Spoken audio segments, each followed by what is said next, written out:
I feel delighted and honored to welcome Mr.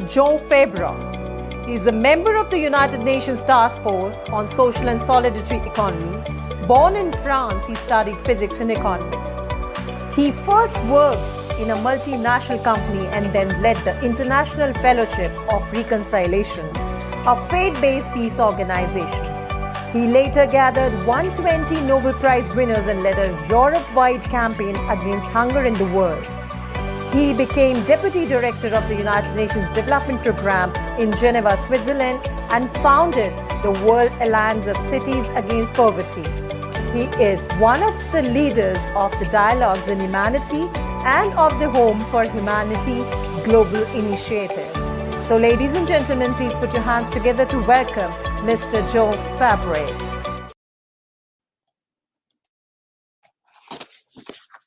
Hello. Namaste, Georgie. Extremely delighted to see you. And what a specific topic that you chose to speak on, your years and decades of experience with the United Nations. And the stage is yours to listen, to talk about yoga and SDGs of United Nations. Thank you.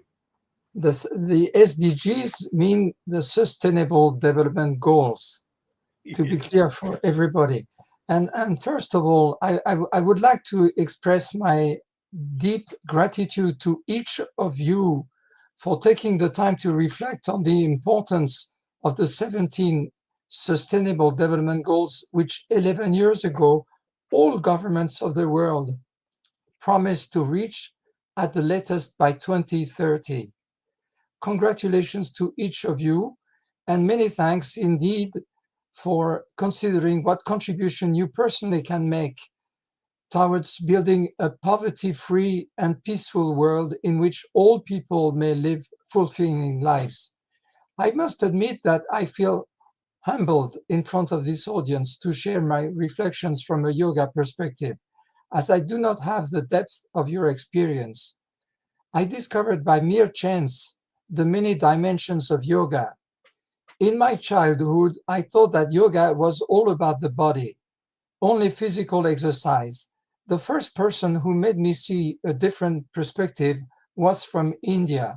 His name is Satish Kumar. In June 1962, he began to walk all the way from New Delhi to Washington, the capital of the United States, via Moscow, Paris, and London. He knocked on the door of the heads of government of the 4 countries that then possessed nuclear weapons to invite them personally to meditate and disarm. It took him 2 years and a half, and I guess several pairs of shoes to reach Washington. And I met him a few years later as a peace and disarmament activist, and together we founded the European Work Group for Nonviolent Action. And for the following 10 years, I learned a lot from him, and in particular, the yogic concept of interconnectedness. When you go deep into it, as some of you do, it leads to ecological, social, and spiritual awakening. One feels connected to all of life. This is also what I learned from Thich Nhat Hanh, with whom I was also blessed to work on peace issues. But nowadays, human beings are experiencing too often, without realizing it, something that no generation that preceded us was ever confronted with the combination of demographic growth and of the technologies that were conceived in the 19th and 20th century. We have all become interdependent wherever we live. I was born in a world of 2.4 billion people, and before I turned 80, we are now 8.4 billion. Such an exponential population increase never happened in the life of anyone before us. But something else also never happened before. It is the enormous growth and size of the ecological footprint of human beings. The world can host twice the current human population, but not with the average human ecological footprint, which is already way beyond what is safe, especially when we talk about rich people. We all depend on the same raw materials, some of which, such as oil or minerals, including metals, are not in unlimited supply and are either not renewable or the time frame is so long that we are now generating major problems for our descendants. For example, it will take 200 million years to reconstitute the oil reserves that we are consuming so fast that our grandchildren will be closing the last oil well, whereas the first one was dug only 166 years ago. We all depend on the quality of air for our health. We all depend on the quality of the oceans, not only to feed ourselves, but for preserving climate by absorbing carbon dioxide, which in excess produces a greenhouse effect that generates all sorts of climate upheavals. We all depend on the way in which the populations of other countries, even those located very far away, manage their greenhouse gases emissions to be safe from extreme climate events. Did you know that because human beings did not pay sufficient attention to the warnings by scientists and by the United Nations, the number of climate-related hazards is growing at an alarming rate. Low-income countries are being hit by up to 8 times as many hazards as they were 30 years ago. And the richest countries, and if the richest countries do not help them financially, those countries do not have the means to do their share of taking care of the global commons. And to crown it all, in the digital era, we all depend also on the honesty of everyone to be safe from all sorts of cyber attacks from individual or from organized crime. Whether we realize it or not, we have entered forever the era of interdependence of all human beings wherever they live. It is therefore high time that we all cooperate as a global team to address the hurdles that our carelessness has placed on the future of the 2 billion children under the age of 14 who are now entirely in the custody of today's adult. It is high time we realize that our lifestyles are impacting and for some of us jeopardizing the very future of our own children. Better said, human beings cannot afford not to be wise and can no longer remain divided as nations competing with each other. We have to take seriously the concept of human family that is written in the preamble of the Universal Declaration of Human Rights. We have to substitute taking care of each other to the rules of competition between individuals, enterprises, and countries that has been dominating for too long. This is what Agenda 2030 and its 17 Sustainable Development Goals is about. And I should also say that it is not just an action plan, a roadmap for humanity. It is actually a promise made by all governments. In September 2015, an explicit commitment to deliver results by 2030. Surprising as it may be, the adoption of Agenda 2030 was a moment of wisdom and grace prepared by years of combined efforts by UN staff members and civil society through unprecedented participatory processes. I invite you to read the full text of the resolution adopted by all governments at the 2015 UN General Assembly. It is absolutely beautiful.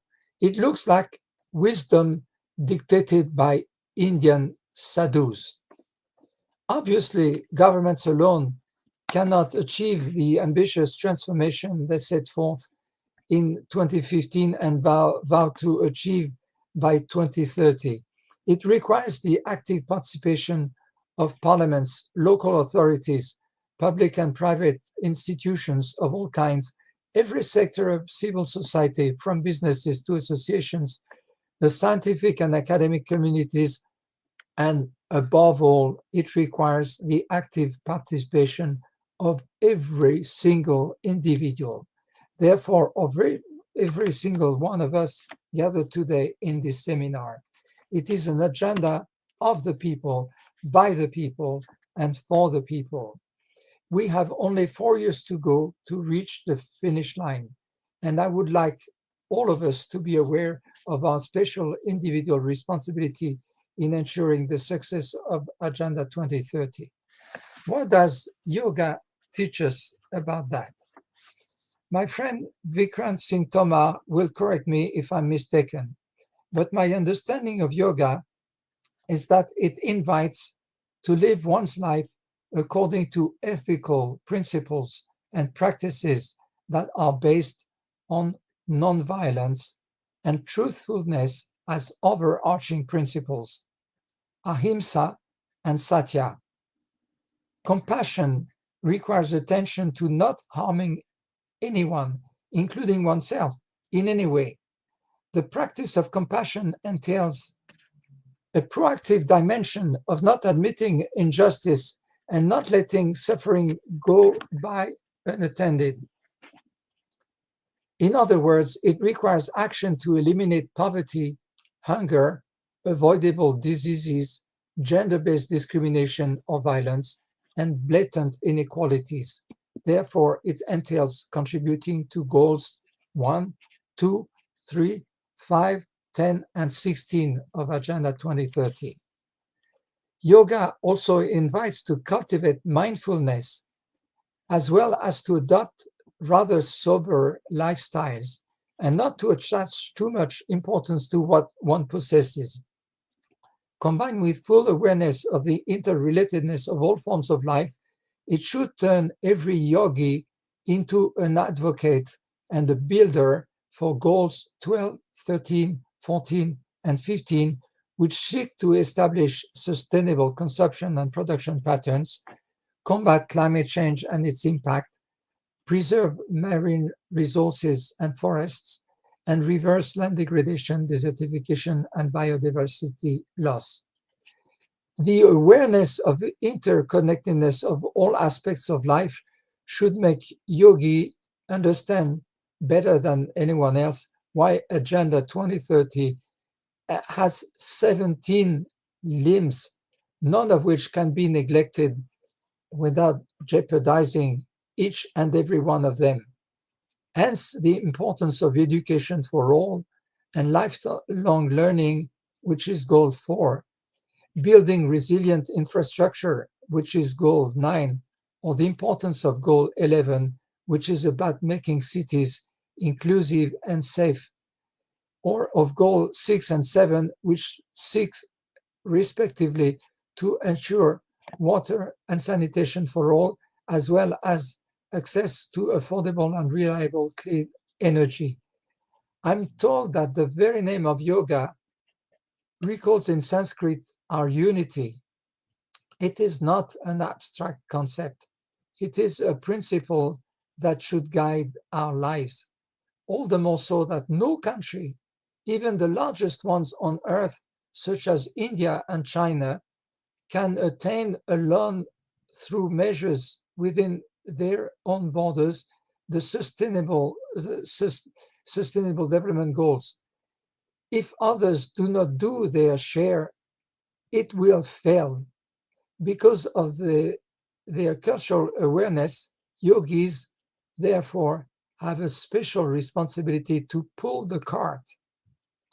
That means taking the lead to implement Goal 17, which calls for revitalizing the global partnership for sustainable development, whereas in 2025, last year, official development assistance by rich countries dropped by an impressive 23% due to a sharp increase in military expenditure. It strikes me that despite the crisis and armed conflicts shaking our lives that have popped up recently as the outcome of deeply rooted wrong beliefs in most societies or blatant misbehavior by irresponsible government leaders in contradiction with the UN Charter and Agenda 2030, the 193 governments gathered at the UN for the Summit of the Future in September 2024 unanimously adopted the Pact for the Future in a rare moment of lucidity, as they all said, and I quote from the official document, in 2015, we resolved to free the human race from the tyranny of poverty, hunger, and want, and to heal and secure our planet. We promised that we would leave no one behind.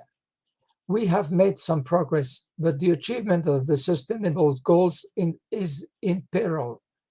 Progress on most of the goals is either moving too slowly or has regressed below the 2015 baseline.